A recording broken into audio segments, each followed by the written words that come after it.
Hello and welcome back to the channel, or welcome if you just happen to be new. I appreciate you all the same. And more specifically, welcome to something a little bit different. Once I explain this, you might understand why we've been doing other things on this channel, because this is Build a Nation. I'm not going to faff around, this is the club, FK Pardubice. As I'm reliably told, it's pronounced. I do have pronunciation guides on Czech for this, and that was an unintentional pun because yes, we are in Czechia, or the Czech Republic, as its full name is. I'll interject here just because I have had to look this up myself because I've been interested for a while and haven't got around to it. Czechia to the Czech Republic is the same as the UK to the United Kingdom. It's simply an abbreviation that's approved by the government that came around recently for marketing and tourism purposes and things like that. So both are viable, but Czechia is the easier one to say. I'll start by explaining why the Czech Republic.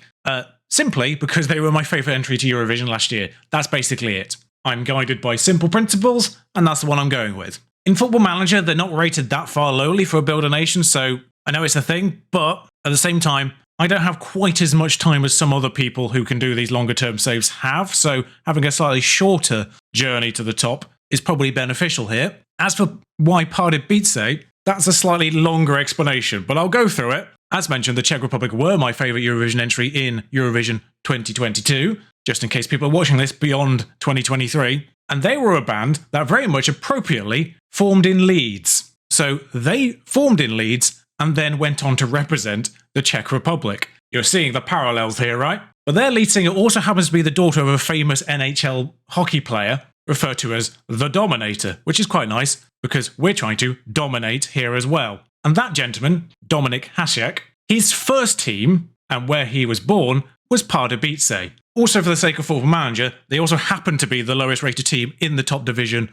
of Czech football. So for challenge purposes, perfect. It was like it was meant to be. That cannot be a real newspaper. As for the objectives here, you can see the scale of the situation. Recently promoted, the lowest reputation team in the top division, avoid relegation is the target for year one, and then established, continue being established. Now, obviously, we're going to attempt higher than that, but that is where it is. I will say at the outset here, there have been a couple, I will say at the outset here as well, there have been a couple of database tweaks before starting this, and I'm going to call them the second yellow card rules, in the sense that they are identical to his rules that he's doing in Hungary. Another country that I did consider, but decided against on the basis of that existing, purely because I was enjoying Dominik Szoboszlai in the lead save more than anything. That's why I considered Hungary. But the rules are as follows. In the pre-game editor, all that's changed is all loans in the country are mandatory, available to play against their main team, and the Czech Republic has been flipped from a developing state to a developed state, which just improves the appeal of people coming to stay here. And this is just a public announcement. If you're trying to do a save, a Build a Nation save, of a country in this kind of area of the world, it is worth checking in the pre-game editor if they are regarded as a developing state or a developed state, because quite a lot of them are nonsensically developing, including Hungary, the Czech Republic, and I believe Croatia is another one. And by the time this video goes live, we should have had some of the West Ham rebuild, and we're starting our formation off the back of that. No rules have been changed in regards to registration. The Czech Republic actually has an interesting registration in the sense that it's kind of free reign. You do have a normal maximum squad size of 25 players, but that's not unusual to anyone who's played in the Premier League, where the same rules apply. A minimum of 4 players trained by Pardubice or the Czech Republic is a thing as well. So all you need is 4 homegrown players, of which there are currently 16, and any players 21 or younger, so it's under 22, anyone 21 or younger on the 1st of January 2022 do not have to be registered.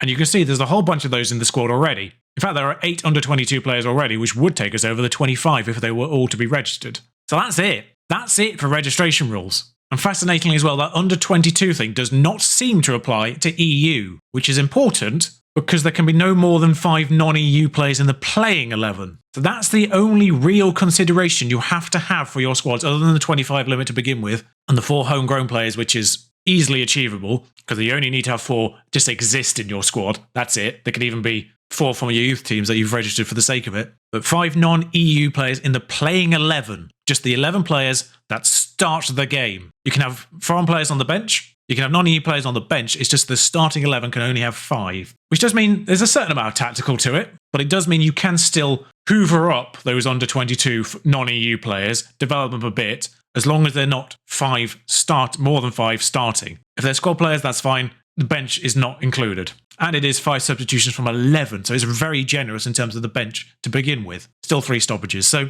it's quite a generous league in that respect. And obviously there's a bunch of teams here that are quite familiar to people who have paid attention to European football. You've got the 2 big boys and Plzeň, who won last year. I'm going to have to learn how to pronounce that in particular, but the 2 Pragues, Slavia and Sparta Pragues, obviously have been around quite a lot. Baník Ostrava too, I recognise as well as Bohemians Praha. They've been in European competitions along with Victoria, and you can see that the past winners are dominated by Victoria, Slavia Prague and Sparta Prague to a degree. Slovan Liberec as well, but they've not enjoyed quite as much success of late. And it's worth looking at the season preview. 15 of 16 is the situation. The prospects don't look great, so it is all about survival. And if we flip back to the rules here in the Czech Republic, there is a split situation. You have a championship group, a playoff group, and a relegation group. I'll be honest, I don't quite understand this bit yet. We'll find out in due course. Because there's 6 teams in the relegation,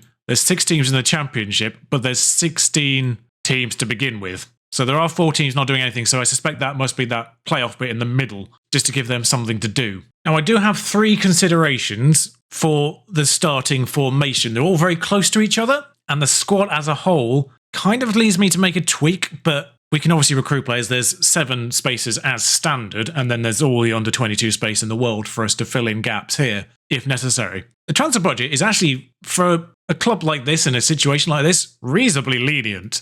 It's the wage budget that's going to be the limiting factor, quite frankly. But this is a formation that you will be familiar with if you've just watched my rebuild that I'm doing with West Ham, because it is that formation, basically, with minor tweaks, once I put those tweaks back in again. But this is a formation that you will be familiar with if you've watched my rebuilds. There's just minor tweaks, notably central defenders. And you can see there is one hole immediately, just from the star ratings here. There's no one to play this side. There are no left-footed inside forwards. He is the only left-footed player who can play out there, and he's not great. In fact, Zradnicek is the only one who can play in the attacking midfield positions to begin with, just in general. And he is right-footed, even though, and I do need to train him to play on the left because that's where he's going to be. Doesn't like big matches. But you saw actually on Zradnicek's page there, in the top right corner here, decent Fortuna Liga player. And he's 3.5 stars. So 3.5 stars is decent. The scale of the first season's challenge is becoming apparent. And what's curious already is they already have 2 low-knee goalkeepers that are exactly the same quality, so I don't know which one to start with, really. We'll have to do comparisons and what have you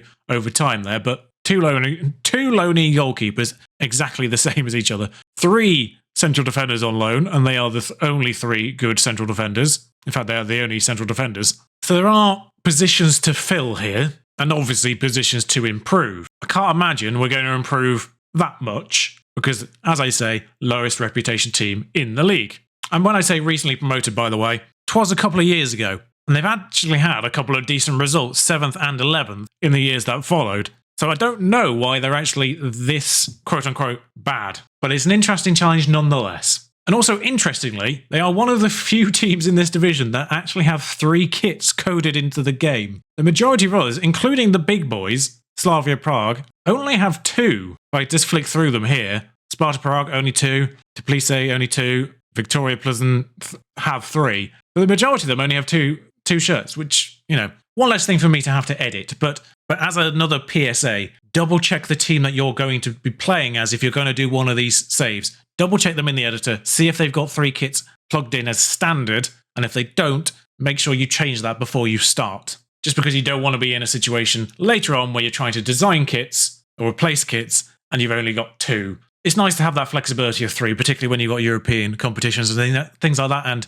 clashes can become a little bit more difficult in terms of kit colours. But supporter profile, quite a lot of core, quite frankly. Not massively on the hardcore, but core's quite nice, fair bit of family, and fair bit of casual. Play counter-attacking is the...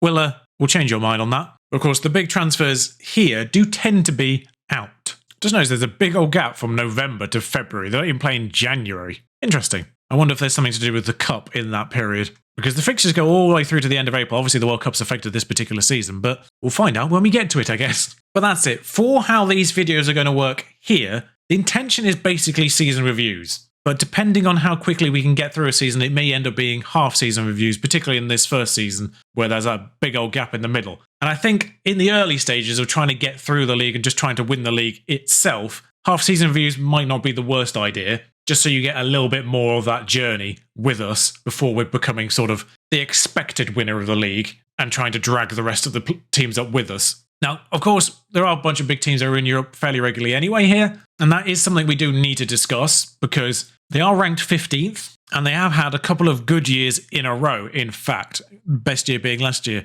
if I remember rightly, Slavia Prague did quite well. May have got the wrong team there, but they are somewhat competent in that regard. So it's not the biggest of challenges, but at the same time, it's still a heck of a gap for, quite frankly, any of these nations to crack the top 7, as it were, with the Netherlands and 46 points. There's a huge old gap between 7 and 8th. So there's still something to be working for here. Sweden down in 22nd, actually, does surprise me a little bit. You've got teams like Cyprus in 20th, and they're another consideration for the future again. I do want to do the Cyprus Builder Nation. It's just finding the right modified database for Cyprus because they don't exist in the game to begin with. And the rules and the databases I found, the rules tend to be wrong. But a nation like Cyprus is hanging on like a couple of really good seasons in the past, and they tend to fall down the order quite early on. So I don't know if that's going to be the case for the Czech Republic. I can see they will fall, without any results this season, they will fall one place at least to Norway. And depending on how the teams of Denmark, Croatia, Turkey do this particular season in comparison to the Czech Republic, they could end up ahead of them as well. So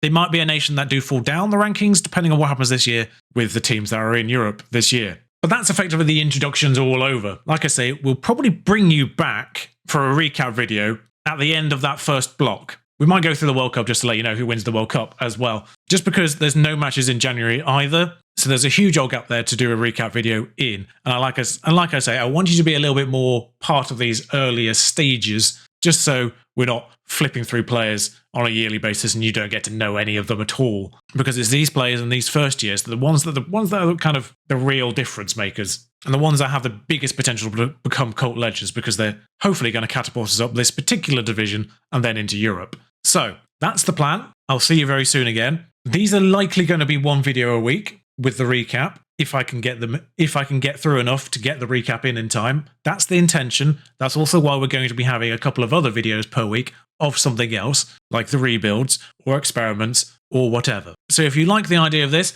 will be on Twitch. Can't believe I've not mentioned that yet. This will be on Twitch. Twitch is happening again, and this will be on Twitch. There's a chance I'll play through a few games off camera, but this will be on Twitch. The idea is Saturdays and then at least 2 times a week. But because my schedules are flexible, I cannot guarantee which days of the week they will be. Follow me on Twitter, the link for that is down below, as well as the Twitch one. Thank you for the people who have followed me on Twitch during the period where I haven't actually streamed. I apologise for that. Things went crazy in the real world for me. That's all over now. And we can get on with this, quite frankly. So thank you for joining me. If you enjoyed this, like, comment, subscribe, follow me on Twitch, follow me on Twitter, then you know everything that's going on. And I hope you'll continue to support me the way you have so far this season. FM season. Until next time, ta-ra.